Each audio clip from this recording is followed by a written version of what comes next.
Namaste, a warm welcome to another episode of live session. This is episode 2 on the talk of Samskaar. Yesterday I did give you all an introduction. I'm Jayapalashri from Samskaar Healing, and I'm very happy to be here once again with you all. There was some confusion whether Samskaar, Sanskaar, both are used.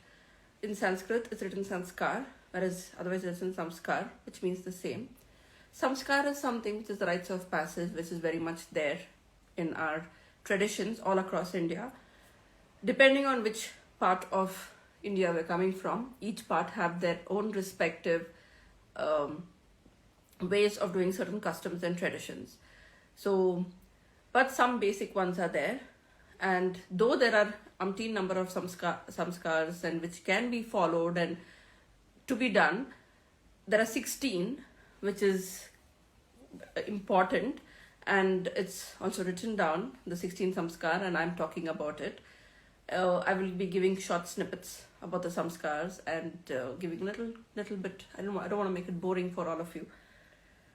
So as I get into talking about samskar and talking about everything, these have started with civilization, and it's very much there in Atharvaveda and Rig Veda. There are various chants and hymns written pertaining to what samskar needs to be done.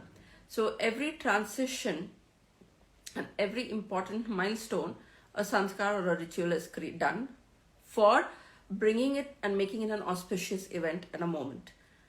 In simple terms, if I have to say what's the importance of Sanskar and Samskar and what's it all about. So when we're talking about it, it literally means that it is from the time of birth to going all the way to the time of death. The different steps is all where there are rites of passages, and we have different kind of Sanskars which has been created. Today many things are not been done. Some people overlook it. They don't believe in doing it. Some people want to keep it, just to themselves. Some people like to celebrate it and make it a big event, have family involved, friends involved. So it is totally up to each one's comfort and convenience on how they're going to be getting the custom and traditions done. So as I start talking about it and move towards the kind of sanskar and what it is and everything, the very first samskar which I'm talking about is the Garbhadana Samskar. When I say it's Garbhadana Samskar, what is it? It is done at a time when a couple is married and just before their very first intimate relationship. So that's when this ritual is done. It's usually done like maybe on their very first night of marriage.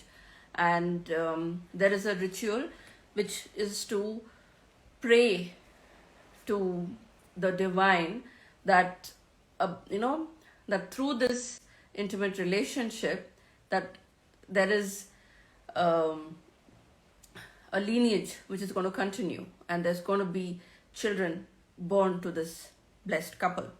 So with that concept in mind, there are each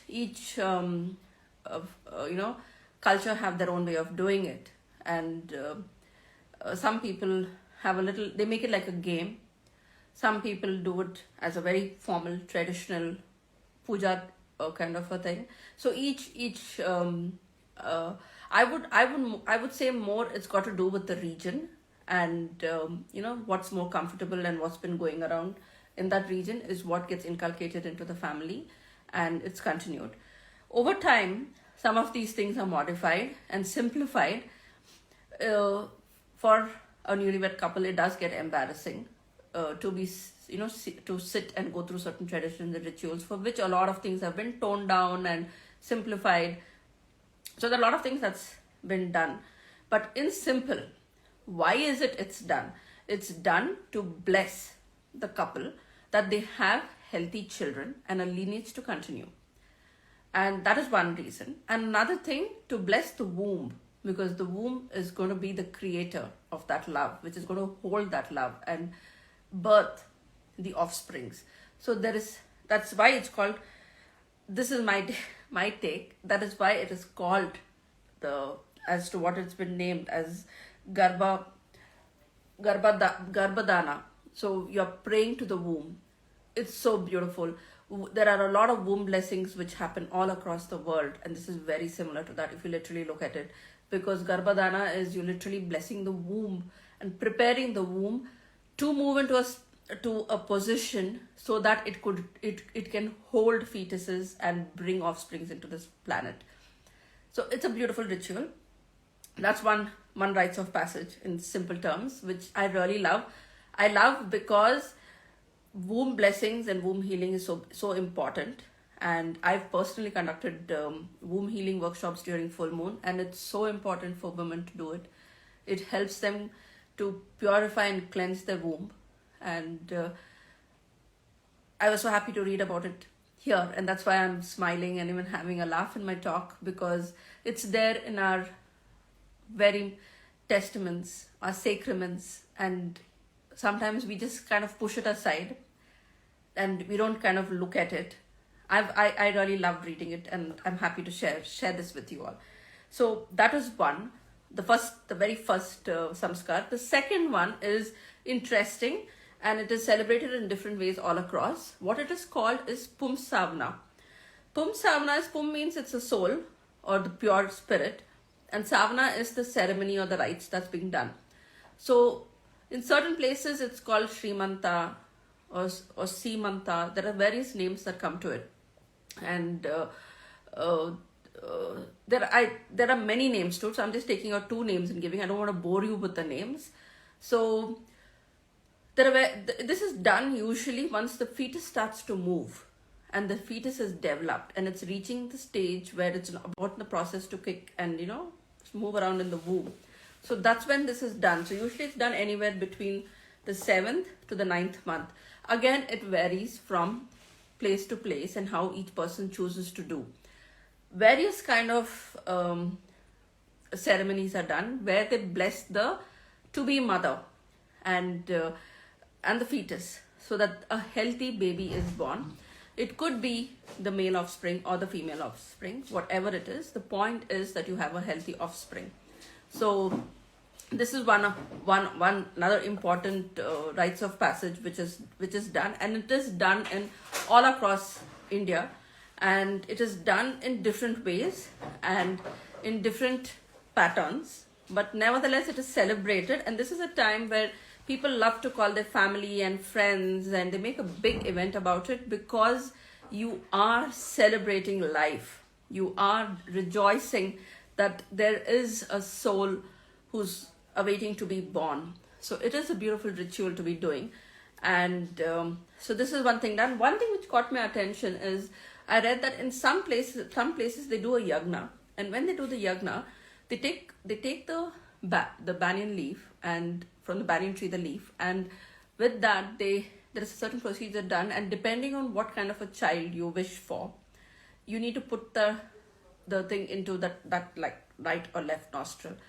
I found that quite interesting, that they do certain kind of rituals, praying, but nevertheless what really intrigued and what I truly appreciate and love is that all this is written down in the Vedas, and we've somewhere forgotten about it because we're so caught up in our own thing of trying to not do something and not look at it, but it's all there. And when I'm reading these things and I'm looking at shamanism, it's going very parallel, it's just parallel. So even in shamanism, every occasion we do the rites of passage, and be it for birthing, you bless the married couple to have a healthy child and have a healthy family. And when the woman gets pregnant, you would bless the womb and bless the fetus, so the fetus is developing beautifully, healthy, with no kind of issues. So a lot of those kind of things are done.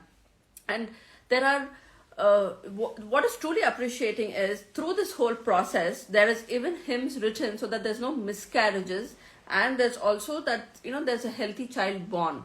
So all these are there in the Vedas, in Atharvaveda and Rig Veda, and I really loved reading it and understanding it, and I'm more than happy to share about this to you. So today I've shared two of the samskaras to you, which is got to do with just before your thing, Garbhadana, then the Pumsavana, which is when the fetus is in the process of developing and it's almost coming to the thing of time for delivery period between the 7th and 9th month. So I hope you like this, what I spoke about Samskaar, and look forward to my tomorrow's video where I'm going to talk about another 2 Samskars to you. Until then, I wish you well and I'll see you tomorrow. Take care. Thank you. Namaste.